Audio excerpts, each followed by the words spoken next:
Bienvenue dans mon assiette, c'est la troisième vidéo de ce type. Aujourd'hui, je vais te partager plusieurs recettes qui vont être anti-inflammatoires, mais pas que, qui sont saines et surtout très bonnes. Toutes ces recettes sont adaptées pour l'automne et très simples à faire. On commence avec lundi matin. Alors tous les matins, je prends mes compléments. Là, en l'occurrence, c'est des cosmétiques. Je ne sais pas pourquoi, mais pour moi, le lundi, c'est vraiment le moment où tu commences la semaine et donc je me fais tout le temps, obligatoirement, un petit déjeuner salé et bien protéiné. Donc là, on part sur 3 œufs sur lesquels je mets du persil, un petit peu de sel et poivre et du curcuma qui va avoir des propriétés anti-inflammatoires et je le mets bien à la fin. Puis je me prépare un matcha latte. Là, on restait sur du ice matcha, donc du glacé. Je viens utiliser celui de chez Anatae, c'est le thé cérémonie. Ensuite, je mets quelques glaçons, du lait de soja à la vanille. Et récemment, j'ai pris celui à l'avoine et finalement, j'aime bien. J'étais persuadée de ne pas aimer. Et par-dessus, je mets ma préparation, donc que j'ai fait préalablement dans l'eau tiède. J'avais un week-end chargé, donc pour le coup, j'ai dû faire mes courses le lundi. J'ai juste préparé un drive que je suis allée récupérer. Pour le midi, c'était un risotto qui était mais juste délicieux. Première fois que je faisais ça. Donc dans une première casserole, je suis venue cuire mon riz à risotto avec quelques épinards. Ensuite, j'ai récupéré des épinards cuits que j'ai fait mixer avec un petit peu de cottage cheese, d'eau, de sel, de poivre et d'huile d'olive. J'ai fait également griller quelques asperges. C'était des asperges surgelées. Par-dessus, j'ajoute un petit peu de copeaux de parmesan et pour le coup, c'était vraiment une dinguerie. Et en plus, plein de légumes verts qui sont anti-inflammatoires. Pour le dîner, j'ai fait un filet de cabillaud avec des pommes de terre que j'ai rôti donc au four. Elles étaient hyper croustillantes et par-dessus je rajoute un petit peu de sauce pimentée. Le tout dégusté dans une ambiance bien automnale, bien Halloween comme on adore. Mardi matin, la fatigue était bien présente, c'était ma dernière semaine d'alternance à ce moment, donc là j'étais en télétravail heureusement et je me suis préparé de la brioche perdue. Ça c'est la recette qui a le mieux marché sur mon TikTok ces derniers temps. Enfin je pense que la vidéo une journée dans mon assiette dans tous les cas a énormément plu. Donc pour le moment je viens mettre 2 œufs dans un plat que je viens mélanger avec un petit peu de lait ici sans lactose. Ensuite je mets donc à cuire dans une poêle les 2 brioches que je viens retourner à mi-cuisson. Je mets un petit peu de cannelle. Pour le moment il n'y a pas énormément de sucre puisqu'il y en a déjà dans la brioche. Ça fait un petit peu débat mais évidemment tu peux faire ta brioche toi-même.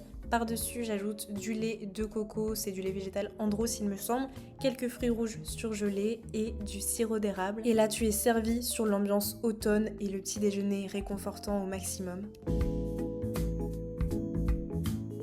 Dans la matinée, j'ai reçu un colis, c'est mon colis Prozis habituel, ça fait à peu près 3 ans que je suis en partenariat avec eux. On avait eu une petite pause, mais donc là j'ai fait pas mal de restock, notamment sur les pâtes à tartiner et aussi les vêtements. Ils font des nouvelles collections, j'ai l'impression toutes les semaines, enfin tous les mois en ce moment avec des trucs hyper cool. Donc là je me suis pris un short hyper confort, regardez-moi ça, noir, il y a plusieurs couleurs sur le site, et un t-shirt, j'avais déjà le noir, là je me suis dit je vais prendre le gris. Il est oversize, j'ai l'impression que j'ai juste pris le t-shirt de mon mec, mais c'est hyper confortable, surtout quand t'as envie d'aller à la salle et juste d'être tranquille. J'ai aussi repris du beurre de cacahuète, de la pâte à tartiner aux amandes, du poulet comme ça en conserve qui est hyper bon et hyper pratique, des graines de chia et ces petites boules fourrées à la pâte à tartiner aux amandes, je crois, aux noisettes, absolument délicieux. Et ensuite pour les déjeuners, je me suis fait quelque chose de très rapide puisqu'on est aussi dans la vie réelle. Je ne sais pas pourquoi, je n'ai pas filmé grand chose, mais je filme aussi avec mon téléphone pour TikTok, donc compliqué. En tout cas, ce sont des toasts à l'avocat avec un œuf et du bacon végétal de chez La Vie que j'adore. Pour le snack, je voulais quelque chose de rapide et avec des fruits puisque j'en avais pas beaucoup mangé. J'essaye de ne plus trop en manger pour les desserts puisque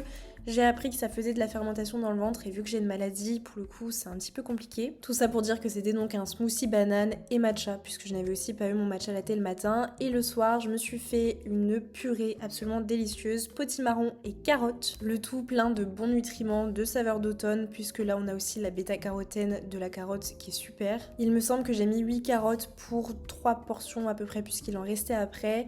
Un potimarron entier, je l'ai juste écrasé avec un écrase pomme de terre ou purée, je ne sais plus comment ça s'appelle. Par-dessus une énorme burrata, huile d'olive, sel et poivre. Nous arrivons à mercredi et le dernier jour, donc pour le coup là je me suis préparé encore un petit déjeuner salé, c'est un porridge bien chaud. En général je mets 40 à 50 grammes de flocons d'avoine, 100 ml de lait, 100 ml d'eau et le lait je mets du végétal. Je porte à ébullition et je viens faire cuire à feu doux à peu près 5 à 6 minutes. Par-dessus de la cannelle, des bananes flambée et mon nouveau peanut butter crunchy de chez Prozis qui est délicieux, puis quelques myrtilles pour avoir des baies et donc des fruits rouges. Le déjeuner, j'ai adoré, j'ai préparé des nouilles de riz, c'est ultra rapide à faire cuire. Ensuite, on n'oublie pas les protéines avec des gyoza au poulet qui sont des gyoza surgelés, donc ça garde tous les nutriments, c'est facile et c'est pratique à conserver. Avec par-dessus un œuf dur que j'ai fait un petit peu tremper dans de la sauce soja. Par-dessus, je rajoute un petit peu de sauce qui pique et je mange ça tranquillement devant la télé puisqu'il faut savoir prendre des pauses. Et là, le malheur arrive puisqu'en fait, je me suis préparé tout un meal prep qui est sur TikTok et Instagram si vous le souhaitez et j'ai perdu tous mes rushs de la semaine. Donc du coup, je vous montre ce que j'ai mangé vendredi soir au restaurant puisque j'ai adoré et ça peut même donner des petites idées pour plus tard. Mon père avait pris du bœuf en entrée, moi c'était un tiramisu de saumon, franchement c'est pas mal à reproduire. Ensuite, j'avais du magret de canard, un petit peu de ratatouille et de la purée à la truffe et pour le coup, ça m'a inspiré pour la semaine puisque je me suis racheté du beurre à la truffe, c'était délicieux. Merci d'avoir regardé ma vidéo jusqu'à la fin. Pour le coup, elle était assez courte mais je me rattrape très bientôt avec d'autres journées dans mon assiette et des vlogs. Je vous embrasse très fort.